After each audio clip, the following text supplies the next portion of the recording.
Интересуется молодежь. У нас клубы есть, всякие там ночные, вот One More. Есть тропы, ну, конечно, развивает, там тоже есть всякие вот эти, ну, там велодорожки, там пляж, волейбольные сетки, пляжный волейбол у нас любят. Ну, вроде как 9:50. Люди уезжают, не приезжают. Люди вообще много приезжают из Британии, особенно из Великобритании. Ну, да, это, конечно, они возвращаются, потому что дети родились там, а вот приехали сюда, где их родители жили.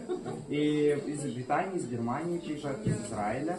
Вот, уезжают, конечно, тоже. Но уезжают в основном молодые, такие, которые по 20 лет, они уезжают работать. А Ты вот, не собираешься, нет? я не знаю, если честно. Я пока хочу здесь закончить на учителя, отучиться, а дальше буду смотреть. Почему приезжают, с какой целью? Дети, я не знаю, приезжают еще дети, их родители, наверное, возвращаются сюда. Может, у родителей что-то там не получилось, и они вернулись. А сами дети не знают, почему они дети. И они сюда в школу идут, они знают английский язык, но не знают латышский язык. Им сложнее интегрироваться.